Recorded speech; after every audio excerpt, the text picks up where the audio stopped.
Hello दोस्तों, स्वागत है आपका ट्रिकी हिंदी साहित्य चैनल में। मैं हूं आपका दोस्त और educator Nilendra Kumar Verma and I hope आप सब बहुत अच्छे होंगे। इस वीडियो का फर्स्ट पार्ट मैंने ऑलरेडी अपलोड कर चुका हूं। उसमें हमने पूरा एनालिसिस देखा था, उसमें पूरी सीरीज़ के बारे में समझा था कि हम क्या क्या पढ़ने वाले हैं। तो अगर आप उस वीडियो को नहीं देखे हैं तो सबसे पहले उस वीडियो को आप ज़रूर देखें, उसकी लिंक प्रोवाइड कर दी जाएगी। तो आइए हम इस सेकेंड पार्ट के अंदर क्या पढ़ने वाले हैं। सेकेंड पार्ट के अंदर हम टेंस को पढ़ने वाले हैं। दोस्तों, मैं आपको बता दूं, हम इस पूरी सीरीज़ के अंदर हम क्या पढ़ने वाले हैं, कम्युनिकेशंस एंड इसके साथ साथ अपनी सब्जेक्टिव इंग्लिश। तो हम इस चीज़ की गारंटी ले रहे हैं, अगर आपने पूरी सीरीज़ को देखा तो आपकी कम्युनिकेशन भी बेहतर होगी, इसके साथ साथ आपकी सब्जेक्टिव इंग्लिश भी बेहतर होगी। तो हम किस तरह से पढ़ने वाले हैं, टोटली डिफरेंट, जैसा आपने बचपन से पढ़ते आएगा उससे डिफरेंट हम पढ़ेंगे। तो सबसे पहले हम चीज़ों को समझते हैं क्या होता है। ओके, सो फर्स्ट, अब हमने जैसा पढ़ते आ रहे हैं समय, टेंस को पढ़ागा। टेंस को हमें बताया गया था, क्या बताया गया था कि टेंस क्या होता है, काल होता है। काल मतलब समय होता है। ओके, तो हम टेंस को मेजरली, जैसा कि ये तो बेसिक चीज़ें हैं, आप जानती होंगी कि फर्स्ट होता है मेजरली 3 टाइप्स में होते हैं। प्रेजेंट टेंस होता है, पास्ट टेंस होता है, फ्यूचर टेंस होता है। तो बातें दोस्तों 3 समय पे ही हो सकती हैं, इसके अलावा कोई भी समय नहीं हो सकता। वो समय कौन कौन सा, प्रेजेंट यानी वर्तमान काल, पास्ट यानी भूतकाल, फ्यूचर यानी भविष्य काल। इसके अलावा कोई भी समय नहीं होता। बातें कितने टाइप्स में हो सकती हैं, 3 टाइप्स में हो सकती हैं। फिर इसके बाद आता है कि इन सभी 3 टाइप्स के अंदर भी इनके सब पार्ट होते हैं, सब कैटेगरीज होते हैं। सब कैटेगरीज में क्या क्या है, आइए समझते हैं इसको। ओके, सब कैटेगरीज में क्या है, simple present, present continuous, present perfect and present perfect continuous. Okay, इसी तरह से सिमिलरिटी, बिल्कुल simple past, past continuous, past perfect and past perfect continuous. Next आ जाता है simple future, future continuous, future perfect and future perfect continuous. तो I hope इसको याद करने में आपको कोई भी डिफिकल्टी नहीं होगी। ओके, आइए हम समझते हैं अब आगे। ओके, सो सबसे पहले आपको कुछ चीज़ें मैं न्यू बता रहा हूँ जो आपने अभी तक बिल्कुल नहीं सुना होगा। सो मैं आपको कम्युनिकेशन के बेस पे आपको बता रहा हूँ कुछ चीज़ें न्यू। जैसे पहले आपने क्या सुना होगा, कर्ता। ओके, बचपन से आप इसको पढ़ते आ रहे होंगे। अब यहाँ से आपको क्या यूज़ करना स्टार्ट करना है, इसको हम क्या बोलेंगे, डूअर। ओके, आप अपने कॉपी के अंदर भी लिखते चलें। इसको हम क्या बोलेंगे, कर्ता को हम क्या बोलेंगे, डूअर। क्या बोलेंगे, डूअर। ओके, सो ये लिख लेना। फिर इसके बाद हम क्या पढ़ते थे, वर्ब पढ़ते थे। ओके, वर्ब भी हम बचपन से पढ़ते आ रहे थे। तो वर्ब को हम अब से क्या बोलेंगे, टाइम वर्ड बोलेंगे। क्या बोलेंगे दोस्तों, टाइम वर्ड बोलेंगे। वर्ब को क्या बोलेंगे, टाइम वर्ड। ठीक, नेक्स्ट टाइम वर्ड के बाद क्या बोलेंगे अपन, एक्शन। ओके, हम क्या बोलेंगे, एक्शन बोलेंगे। नेक्स्ट क्या बोलेंगे, ऑब्जेक्ट बोलेंगे। तो इतने में आई होप चीज़ें आपको पूरी कवर हो रही होंगी। ओके, तो क्या करना है आपको, क्या समझना है, डूअर, डूअर समझना है, then time word, then and action पढ़ना है, एक्शन। ओके, बाद उसके बाद ऑब्जेक्ट। ओके, तो आई होप आपको ये क्लियर हो रहा होगा। तो दोस्तों, इसको आपको बिल्कुल, आपको आज से ही इस चीज़ को याद करना स्टार्ट कर दें कि हम डूअर, कर्ता को क्या बोलेंगे, डूअर बोलेंगे, एंड वर्ब को क्या बोलेंगे, टाइम वर्ड बोलेंगे, एंड फिर एक्शन, इसके बाद ऑब्जेक्ट। आई होप ये चीज़ें आपको न्यू होगी। ओके, सो आइए समझते हैं कि doer, time word and action, verb, ये सब क्या होते हैं और हम कैसे इसको यूज़ करेंगे। दोस्तों ध्यान रखना, मैं कम्युनिकेशन की बेस पे भी पढ़ा रहा हूँ और सब्जेक्टिव इंग्लिश के अकॉर्डिंग भी। ओके, तो चीज़ें थोड़ी डिफरेंट होंगी। ओके, सो सबसे पहले हम क्या देखे थे, simple, present simple. Present simple के अंदर क्या होता है, सिंपली हमें ये क्या है, यहाँ पे आपने देखा होगा, हम एम, आर, इज़ हम बचपन से यूज़ करते आ रहे हैं, लेकिन कम्युनिकेशन में कैसे यूज़ करना है ये हमको नहीं पता होता। तो आज हम इसी चीज़ को सीखने वाले हैं। ओके, सो आइए समझते हैं। सो डूअर, सबसे पहले आपको डूअर लिख लेना है, जो पूरे इंग्लिश के अंदर आपको पूरा यूज़ आने वाला है। डूअर कौन कौन से होते हैं, I, we, you, they, okay, he, she, it, okay, and names, okay. So यही पूरा क्या हो जाते हैं, ये डूअर्स होते हैं। ये इसको लिख लेना अपने कॉपी के अंदर, ये क्या होते हैं, डूअर्स होते हैं। डूअर्स यही सब हर जगह यूज होते हैं, ओके। फिर अब डूअर के बाद हमने जैसा समझा था टाइम वर्ड, तो टाइम वर्ड दोस्तों सभी कैटेगरी के अंदर सभी सभी के समय के अकॉर्डिंग टाइम वर्ड चेंज होते हैं, okay. Time word different different के होते हैं, एक ही टाइम वर्ड किसी में नहीं लगता, ओके। सो उसी टाइम वर्ड को हम समझने वाले हैं कि कैसे हम उसको यूज़ करेंगे, ओके। सो टाइम वर्ड सिंपल के अंदर हम क्या टाइम वर्ड पढ़ते हैं, एम, आर एंड इज। तो इसको कैसे यूज़ करना है आइए देखते हैं। तो फर्स्ट टाइम वर्ड क्या है, आई।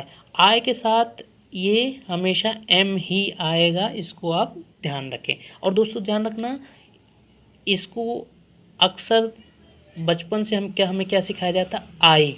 तो ये टोटली रॉन्ग होता है। आई इसको ना बोले, आई बोले आज से, ओके। सो आई एक प्रोफेशनल जो स्टैंडर्ड इंग्लिश है यो आई बोलते हैं, ओके। सो आइए समझते हैं इसको हम कैसे यूज़ करेंगे। सो आई के साथ एम।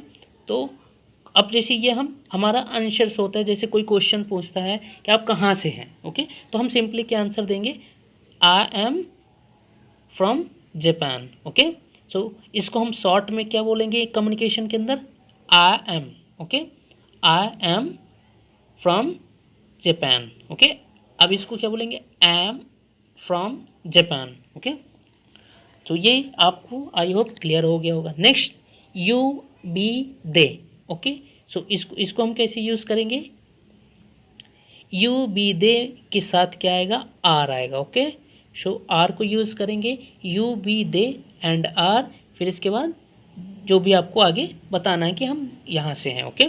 सो क्या हो जाएगा, अब इसको शॉर्ट में क्या बोलते हैं अपन, शॉर्ट में बोलते हैं you are, we are, they are, okay. बिल्कुल आपको ध्यान रखना है, कम्युनिकेशन एंड प्रोनाउंसिएशन को बहुत इंप्रूव करने की ज़रूरत होती है। हमारी बचपन से हमें बहुत ही बैड कंडीशन की हमारी प्रोनाउंसिएशन होती है, इसको हमें इम्प्रूव करना है, ओके। सो आगे मैं आपको बहुत ही अच्छी इंग्लिश आपको कम्युनिकेट करते हुए चीज़ें समझाऊंगा और आपको अच्छे से आपको भी आएंगी। यह भी फर्स्ट स्टेप है, इनिशियल है, तो आपको चीज़ें पहले समझते चलना है। अगर आप सीरीज में बने रहेंगे तो मेरा वादा है आप लास्ट तक में बिल्कुल आप बोलना भी स्टार्ट करेंगे, ओके। सो नेक्स्ट क्या से देखते हैं अपन, यू, बी, दे, इसके साथ आर लगाएंगे और आगे जो भी है आप बता देंगे हम जहाँ से भी हैं, ओके। ही, शी, इट, इसके साथ इज लगता है, या बिल्कुल ध्यान रखें। इसके साथ फिर क्या लगेगा, इज लग जाएगा। फिर इसके बाद आप बता दें जहाँ से भी आप हो, तो क्या बोलेंगे, I am from Japan, you are from Brazil, he is from India, okay. So ये चीज़ें आपको आई होप क्लियर हो गया। आपको प्रैक्टिस करना है ज़्यादा से ज़्यादा, कम सीखे लेकिन बहुत प्रैक्टिस करें, ओके। नेक्स्ट, अब कोई भी जो कम्युनिकेशन होती है, जो बातें होती है, वो तीन टाइप्स में हो सकती हैं। या तो आपका वो आंसर होगा, या तो उसका क्वेश्चन होगा, क्या होगा, क्वेश्चन होगा, या फिर उसका नेगेटिव पार्ट होगा, या फिर पॉजिटिव पार्ट होगा, ओके।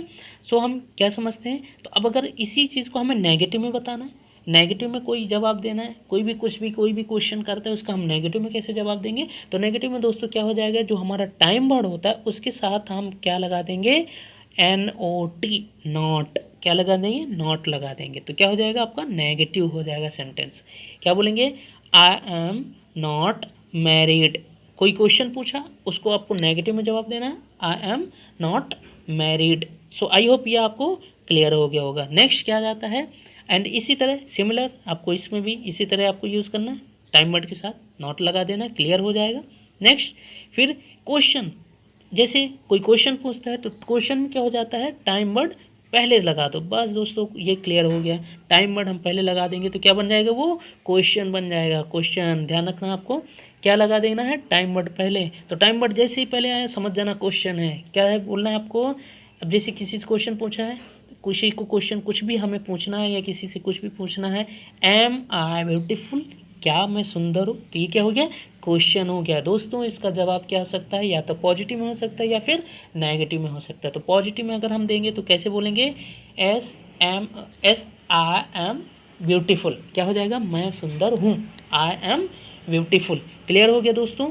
अगर इसको नेगेटिव में करना हो तो ध्यान रखना टाइम वर्ड के साथ क्या लग जाना है, एक नॉट लग जाना है। क्या लग जाना है, नॉट लग जाना है। तो क्या क्या बोलेंगे अपन, डूअर क्या है, आई, ओके, एम, फिर जैसा मैंने बताया था क्या लग जाएगा, नॉट लग जाएगा, I am not beautiful, okay. So I hope आपको ये क्लियर हो गया होगा, नॉट लगा देना, ओके। सो नेक्स्ट यहाँ पे आपको प्रैक्टिस करना है। प्रैक्टिस के लिए हमने यहाँ पे चीज़ें अटैच की है। आपको प्रैक्टिस हर हालत में ही करना है, तभी आपको इंग्लिश आने वाली है दोस्तों। तो ये हमें नेम बताना है अगर, तो क्या यूज़ करना है, ये आपको कुछ सेंटेंसेस दिए हैं प्रैक्टिस करने के लिए। कंट्री बताना है तो ये दिया हुआ है, इस तरह से हम यूज़ करेंगे। एज बताना है तो ये टेंसेस दिए हैं, सेंटेंसेस दिए हैं, इस तरह से हम यूज़ करेंगे। इमोशंस बताना है, जो हमारी भावनाएं होती है, इमोशंस बताना है, तो इस तरह से हमें इसको यूज़ करना है दोस्तों। तो ये बहुत ही प्रैक्टिस करना है दोस्तों, रटना नहीं है, प्रैक्टिस करना है, आपको चीज़ें याद हो जाएंगी, ओके। एंड जॉब्स वगैरह बताना है, प्रोफेशंस बताना है, तो इसको आप इस तरह से यूज़ करें। तो दोस्तों अगर आपको सच में इंग्लिश सीखना है तो कोई भी एक आपका अपना दोस्त हो या कोई पार्टनर हो, कोई घर पे हो, जो भी आप भाई बहन जो भी हो, तो उनके साथ बैठ के आप एक दूसरे से कम्युनिकेशन करें। मैं आपको अपना एक्सपीरियंस बता रहा हूँ दोस्तों, अगर आप इसको फॉलो करेंगे डेफिनेटली आप इंग्लिश बोलना स्टार्ट करेंगे, ओके। सो ये फर्स्ट स्टेप है, आप इस तरह से प्रैक्टिस करना स्टार्ट करें, क्योंकि हम कन्वर्सेशन जब तक नहीं करेंगे तब तक इंग्लिश नहीं बोल पाएंगे, ओके। सो नेक्स्ट क्या करना है आपको, अब यहाँ पे हमने कुछ क्वेश्चंस को अटैच किए हैं, किसके लिए, प्रैक्टिस करने के लिए। ये प्रैक्टिस करने के लिए क्वेश्चंस हैं, आपको इसका आंसर कमेंट बॉक्स के अंदर सेंड करना है। अगर आप सच में चीज़ें सीखना चाह रहे हैं तो आपका आंसर ज़रूर आप अपने कमेंट बॉक्स के अंदर सेंड करें दोस्तों। तो ये 5 क्वेश्चंस अटैच किए हैं, तो वीडियो स्टॉप करके आप इन क्वेश्चंस को ज़रूर प्रैक्टिस करें और इसके आंसर्स लिख के आप अपने कमेंट सेक्शन में ज़रूर सेंड करें। तो दोस्तों हम इसका आंसर नेक्स्ट वीडियो के अंदर बताएंगे।